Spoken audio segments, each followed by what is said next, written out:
colonel bi nga xam ni c'est le colonel Mbodj. Comme vous le savez, il a été convoqué ce matin par la gendarmerie pour audition. Donc dañ ko convoqué woon tey à la gendarmerie pour audition, c'est le colonel Mbodj. Donc voilà. Donc par la suite nag maintenant je crois que gis naa ay nit yu dugal ay affaires, mais bon man mbir bu jógee aussi damay xam li nekk ci biir ba pare donc cee wax. C'est le colonel Cheikh Tidiane Mbodj, et que nous respectons beaucoup et que nous saluons de passage. Bon voilà. Donc maintenant da ci am loo xam ne du ma ci sori parce que c'est purement militaire et bon voilà, donc da ci am loo xam ne aussi jarul sori waaye li ma mën a wax rek mooy muy man muy kee muy ka ca des maanaam kenn ku ne ci ñun daa am ay textes yoo xam moo la tënk textes yi la tënk nag au fait yow yaa ànd moo yow yaa dem nga d'accord loolu. Bu fekkee dañuy fàttaliku su ma juumul en 2018 l'armée du Sénégal bien avant que moom mu nekk sax ki nga xamante ni moom mooy candidat donc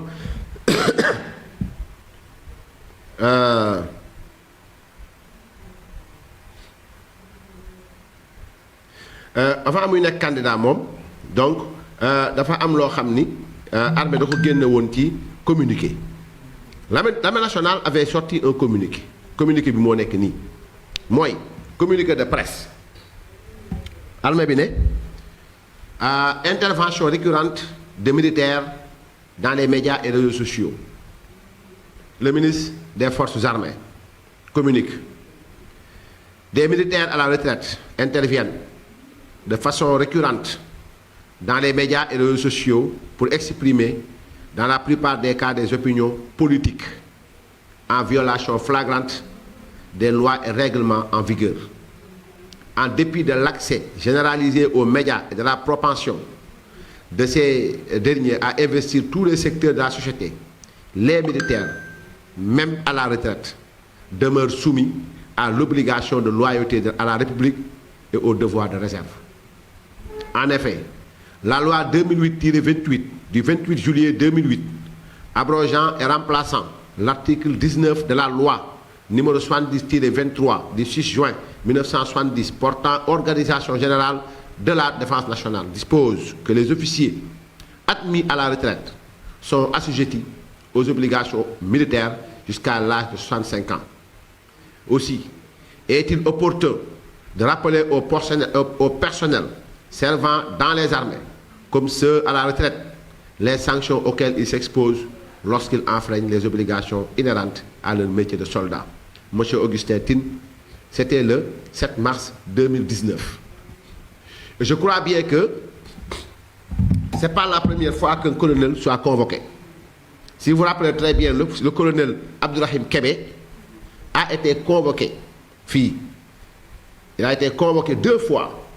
C'était en 2019 dans l'affaire Réumi. Benembi, c'est lorsqu'il était de retour, il a été convoqué aussi gendarmerie. Parce que je ne dis pas que war ñu nekk lii wala war nañ nekk lële parce que waxuma colonel Kébé li may wax ci moom wax naa ko pare mais je parle du colonel Mbodj parce que c'est un officier de l'armée et très sincèrement xaw ma ci moom loo xam ne war naa mën taxaw di wax ci moom lenn très sincèrement mais c'est-à-dire que li ma bëgg mu leer ci journalistes yi laa koy wax ak l'opinion nationale comme internationale. Il y a le code de justice militaire mais aussi il y a des lois yi nga xamante ni moom moo fi nekk peut-être nag dans l'interprétation des lois kenn ku ne ci ñoom mën na am li nga xam moom nga ko gisee mais lu ci mën a am rek mooy dafa am comme li texte bi ma leen dugalal léegi wax mooy la loi 2008-28 du 28 juillet 2008 abrogeant et remplaçant l'article 19 de la loi numéro 70-23 du 6 juin 1970 portant organisation générale de la défense nationale. Gis nga la loi 70-23 moom dinañ ko gis léegi mu génn nii donc la loi 70-23 mooy loi bi nga xam ne moom moo jiitu ci article 19 ba mooy que ni xaaral ma wan ko kii mën ko génne oui bii la loi 70-23 portant organisation générale de la défense nationale donc bu ngeen xoolee bii mooy la loi 70 mooy la loi 70-23 dafa am article boo xam dañ ko ci changé muy article 19 bii au fait l'article 19 stipule qu'il est institué un service national auquel sont assujettis de 20 à 60 ans les citoyens de sexe masculin possédant la capacité physique nécessaire. Article 19 bii boo xoolee moo tax ñu abrogé loi bi changé ko kañ lañ ko changé bi nga xamante ni moom mooy en 2008 benn article lañ ci changé muy article 19 bi te la moo tax ñu changé ko mooy que dafa fekk ne fii on parle de 20 nu mu tudd sax auxquels sont assujettis de 20 à 60 ans donc les citoyens de sexe masculin fii 20 ans la nekkoon parce que moment boobu mineur doon dem ba 20 ans ba 21 ans ñu changé ko indi ko 18 ans il fallait changer cet article moo waral en 2008 donc en 2008 le législateur dafa changé modifier li nga xamante ni moom mooy je pense que yónnee naa la ko wala yónnee ma la ko donc le législateur dafa changé modifier li nga xam mooy l'article 19 loolu laa di wan nii l'article 19 de la loi 70-23 de la loi 70-23 xam nga ñëw wan leen ko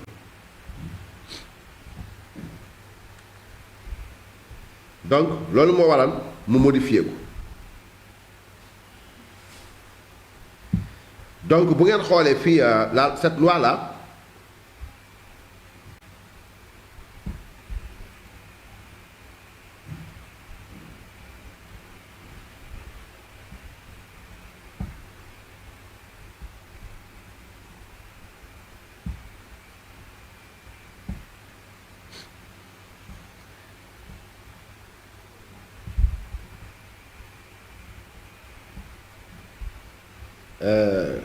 une minute rek may dem na dafa am ko duggoon sama biir communication voilà loi baa ngi noonu donc bu ngeen xoolee lii mooy journal officiel numéro 64-39 du samedi 22 novembre 2008 loi numéro 2008-28 du 28 juillet 2008 loi numéro 28-28 du 28 juillet 2008 abrogeant et remplaçant l'article 19 de la loi numéro 70-23 du 6 juin 1970 portant organisation générale de la défense nationale, modifiée par les lois numéro 72-92 du 29 novembre 1972 et numéro 82-17 du 23 juillet 1982. Exposé des motifs. Bu ngeen déggee exposé des motifs ci loi mooy lan moo tax ñu war koo soppi exposé des motifs moo décret da nga dégg ñu ne rapport de présentation loi ñu ne la exposé des motifs exposé des motifs dafa ne avec l'abaissement de l'âge de la majorité civile de 21 ans à 18 ans et de 21 ans à 18 ans et le relèvement de l'âge de la retraite des personnels militaires, il est devenu nécessaire de modifier l'article 19 de la loi numéro 70-23 du 6 juin 1970 portant organisation générale de la défense nationale pour prendre en compte les deux préoccupations du commandement militaire. Pour prendre en compte les deux préoccupations du commandement militaire. Donc, l'exposé des motifs, li ko tax a jóg dëggantaan mooy que dañoo yokku dañoo wàññi li nga xam mooy âge majorité bi maanaam pour être majeur da ngay 18 ans léegi nekkatul 21 ans mais préoccupation commandement militaire bi moo gën a yokk tax ci ñaati seen soxla moo gën a yokk tax ñu changer loi bi jiitu mooy lan mu ne la soumission au service national de tous les citoyens sénégalais de 18 ans à 65 ans possédant la capacité physique nécessaire mës naa leen fi wax ay temps ne le Sénégalais est mobilisable jusqu'à l'âge de 60 ans c'est-à-dire ba keroog ngay am juróom benn fukki at nekk góor fu ñu dëkk bi yëngu na sa kër lañ lay fekk jël la par force yóbbu la nga dem xeexi moo tax disposition la mi ngi ci biir mais ba loi bi amee jusqu'à 65 ans la moo tax ñu ne la soumission au service national de tous les citoyens sénégalais de 18 ans à 65 ans possédant la capacité physique nécessaire loolu moo nekkoon première préoccupation commandement bi deuxième préoccupation commandement mooy l'assujettissement aux obligations militaires jusqu'à l'âge de 65 ans des officiers admis à la retraite bépp officier boo xam ne admettre nañ la à la retraite ba keroog ngay am juróom benn fukki at ak juróom waroo wax ci politique waroo bind ci politique waroo bokk ci waroo créer parti politique loolu dafa leer mais tey su ma gisee j'ai vu gis naa benn ancien colonel Tabaski Diouf la tudd bu gendarmerie bind ci maanaam ci réew mi bind te la loi est très claire c'est-à-dire que li ministre bi communiqué moom mooy maanaam le devoir d'être loyal à la République le devoir d'être loyal à la République mooy loolu moo tere tey jii nii par exemple tey ñu ne un officier de l'armée xam nga bu ñu nee officier nag maintenant ça veut tout dire officier subalterne officier supérieur officier généraux tant dans la police dans la gendarmerie dans la marine même dans la police parce que le code de justice militaire ñëpp la concerné militaire gendarmerie sapeur-pompier paramilitaire tout le monde et cette loi dafay répondre ci nga xam mooy code de justice militaire kon loolu moo waraloon le ministre des forces armées dugaloon loolu benn ñaar mooy c'est-à-dire que c'est pas parce que les gens n'ont pas de niveau non parce que ku xam ab colonel xam nga ne tout colonel bu fekkee ne jaar na fi mu war a jaar et nous osons espérer que le colonel Mbodj jaar na fi mu war a jaar il a tout ce qu'il doit avoir pour être un président de la République du Sénégal ça c'est vrai il a tout ce qu'il doit avoir pour être président de la République du Sénégal parce que li civil yi mën militaire yi lañ ko mën téeméeri junni yoon du benn sax billaahi boo ne ingénieur boo demee jëli génie militaire nga xam ne ñoo mën foofu ingénieur civil boo ne aviation nga dem jël waa gaz nga xam ne ñoo mën téeméeri junni yoon waa civil yi boo jëlee bâtiment nga jël génie militaire ñoo leen mën c'est-à-dire que l'armée dañuy jàng ça c'est vrai dañuy jàng dañuy former mais nag l'armée nationale du Sénégal lii wutelee ak armée yi ngeen gis ces armées de bourgade là yi ngeen gis ñu jël réew yi partout c'est parce que tout simplement dafa am ñaari phénomène yoo xam ni africains yi wala sénégalais yi bàyyi ñu ko xel bi jiitu mooy réew mu ngeen gis coup d'état bëri fa xam leen ni coup d'état lañ jëlee réew ma maanaam loolu lañ tàmbalee bu ngeen jëlee RDC ci tàmbali indépendance ba dafa am xaat problème seen biir entre la Katanga ak le reste du Congo ñu xeex belge yi dugg ci noonu la ñu sànkee ki nga xamante ni moom mooy ni mu tudd sax le Congolais la maa ngi fàttali turam maintenant nga ñëw nu mu tudd sax yeneen réew yi ñu wër la plupart de ces pays là ci xeex lañ jëlee seen lépp xeex la ñu xam ñun yàlla moo togal ni on a de brillants officiers on a de brillants officiers de très grands officiers ñii formés à Diakhao ñii formés au Saint-Cyr ñii formés maanaam dañoo jàng bu mucc ayib am xam-xam bu leen nañ ñu ko midi on a une très bonne armée et de très grands officiers tant dans la gendarmerie l'armée la police les sapeurs-pompiers la douane ay officiers yu jàng am xam-xam yu am xarañteef la ñu am kon niveau bu nit civil am war a mën a jiite réew militaire am na lu ko ëpp benn disposition yi ñu am ñoom am na lu ko ëpp mais législateur a très tôt prévu maanaam législateur bu Sénégal moo teel a prévoir ne yéen mën ngeen jàng am ngeen xam-xam am ngeen toutes les dispositions pour le commandement mais militaire vous resterez dans le cadre typiquement militaire jusqu'à l'âge de 65 ans là vous pouvez participer au débat politique parce que liñ ciy daw dañ koo xam liñ ciy daw maanaam dañ koo xam bu baax a baax parce que tous ces petits officiers que vous voyez là mooy ay capitaine Traoré là capitaine colonel Assimi Goïta là des colonels qui l'ont ni par les barrettes ni par là amuñu si dara boo jëlee même dans les pays limitrophes là c'est-à-dire que ces gens d'officiers là yi ngeen gis noonu amuñu xam-xam amuñu vécu amuñu dund bi billaay wallaay mais politique moo tax ñu ñëw jël seen réew bu yàggee il faut démettre la tenue militaire teg seen costume civil ñun au Sénégal le législateur a très tôt prévu que ni samay militaires je vais les épargner de la vie publique de la vie politique jusqu'à l'âge de 65 ans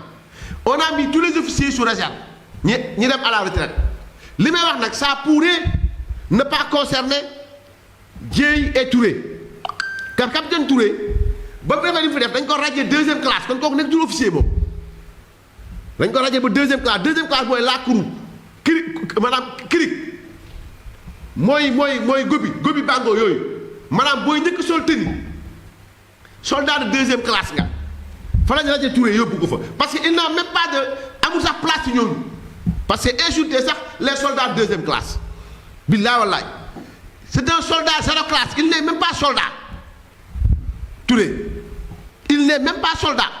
yàlla ma tiim xam na ko et il n'a rien d'un soldat c'est un civil tout fait parce que ma jàpp ni buñ ko réglé wulee nii li muy yàq ji ëllëg moo ëpp donc ci cadre boobu c'est pas pour nu mu tudd sax pour liñ dindi le colonel Mbodj parce que man j'ai un énorme respect envers tous ceux qui ont porté des tenues ou qui portent des tenues parfois je ne sais pas excepté genre Touré yi excepté genre Kébé colonel Kébé il a déshonoré l'armée nationale billahi lazi la ilaha illa hu en tant qu'officier supérieur maintenant mais man mon problème mooy c'est-à-dire que les textes peut-être dans l'interprétation des textes le colonel Mbodj pourrait dire que ni lii ak lii ñi ko woo ils peuvent dire que ni lii ak lii wala nangam sangam ça seen cadre la ñoom mais moi je faisais juste que rappeler li nga xamante ni moom mooy les dispositions législatives yi nga xam ni moom moo fi nekk et rappelons-le objectivement que nu mu tudd sax y a un communiqué de presse du ministère des Forces armées qui date du 7 mars 2019 et en ce moment ça ne concernait pas encore ki nga xamante ni moom mooy le colonel Mbodj il dit des militaires à la retraite interviennent de façon récurrente dans les médias et réseaux sociaux pour exprimer dans la plupart des cas des opinions politiques. Le communiqué dit en violation flagrante des lois et règlements en vigueur. En dépit de l'accès généralisé aux médias et de la propension de ces derniers à investir tous les secteurs de la société, les militaires, même à la retraite, demeurent soumis à l'obligation de loyauté à la République et au devoir de réserve. En effet, la loi 2008-28 du 28 juillet 2008 abrogeant et remplaçant l'article 19 de la loi numéro 70-23 du 6 juin 1970 portant organisation générale de la défense nationale dispose que les officiers admis à la retraite sont assujettis aux obligations militaires et jusqu'à l'âge de 65 ans. Aussi, est-il opportun de rappeler au personnel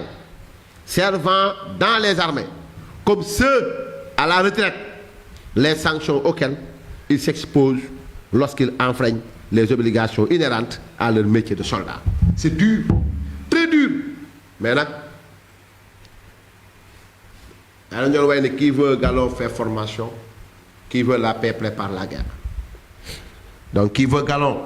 fait formation. Des gens ont fait la formation, ont obtenu des galons. ñu am ay baret ñi nekk li ñu war a nekk. Ces formations exigent des comportements. Ces comportements sont soumis ci li nga xamante ni moom mooy des devoirs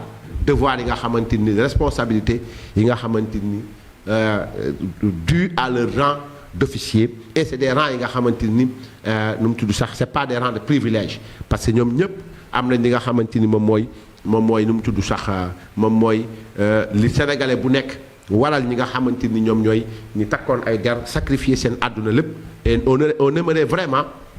nu mu tudd sax voilà donc sénégalais ñëpp yu bëgg bokk mais wax dëgg yàlla je rappelais juste li nga xamante ni moom mooy les dispositions yi nga xamante ni dispositions yu armée teg la c'est clair et net parce que si on ouvre cette porte vraiment dafay nekk lu graaw voilà. Donc, on me demande de parler de l'affaire Mame Mbaye Niang du 26 octobre. Voilà. Donc, vous savez qu'ils seront appelés le 26 octobre 2023. dinaa ci ñëw bu ngeen gisee man sama wax dafa dama koy tënk j'essaie de nuancer la plupart si li may wax ci yenn débat yi parce que tout simplement li tax ma def ko maa ko xam et vous ma da ngeen may dimbali li laa rasul rek ma ci war a wax ma wax ci voilà donc loolu moom y a pas de souci donc maintenant. Je crois bien que c'est clair ci côté boobu noonu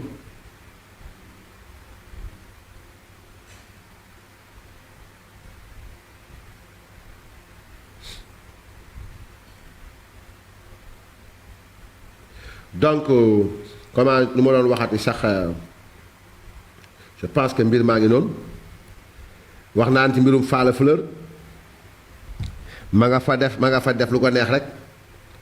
voilà ma nga fay def lu ko neex rek waaye tamit lu la neex moom du am ci kaso bi la nga war a def rek ngay def mais la neex moom du am ci kaso bu sooba yàlla. maintenant pour ceux qui veulent faire des recherches par rapport ak li nga xamante ni moom mooy li ma wax léegi par rapport li ma wax léegi nii donc au-delà du code de justice militaire dafa am ay téere yoo xamante ni donc bu ngeen ci demee incha allahu taala li nga war a xam ngeen ko ci xam parce que aussi code yi. ak yëpp journal officiel bi daal mooy li nga xamante ni am na ci solo loolu mooy journal officiel bi ma leen limal mais ku dem ci envoyé naa la ku dem ci livre bii ñuy woowee justice militaire recueil de texte bi nga xamante ni 3 éminents ñoo ko bind muy Mamadou Dicko Mballo Biram Sène et Mamadou Biram Wane donc préface du général de corps d'armée Meïssa Niang donc moo ko préfacé donc génn depuis 2019 bi nga xam ni donc voilà dañ ko kii nu mu tudd sax voilà dañ ko annoté sous la présidence la sortie du livre a été sous la présidence générale division Cheikh Sène au commandant de la gendarmerie nationale et directeur de la justice militaire donc ñooñu li ñu bind donc xam nañ ko. liñ bind xam nañ ko donc c'est Mamadou Dicko Mballo Biram Sène ak Mamadou Biram Wane donc le document a été préfacé par le général de corps d'armée Meïssa Niang donc mi ngi noonu donc voilà donc mi ngi noonu ñi ko fekkee woon c'est le président du conseil constitutionnel le premier président de la Cour d'appel Dakar, le procureur général près la Cour d'appel Dakar, le président du tribunal de grande instance hors classe Dakar, le procureur de la République près le tribunal de grande instance, l'agent judiciaire de l'État, le général de corps d'armée, le chef d'état-major général des armées, le général de corps d'armée en second, le grand chancelier de la nationale du Lion,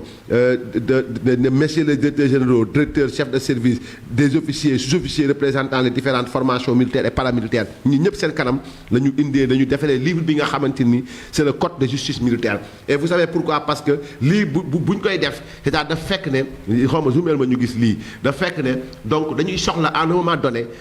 ñoom nit ñi xam li nga xamante ni moom mooy les dispositions et dans ce document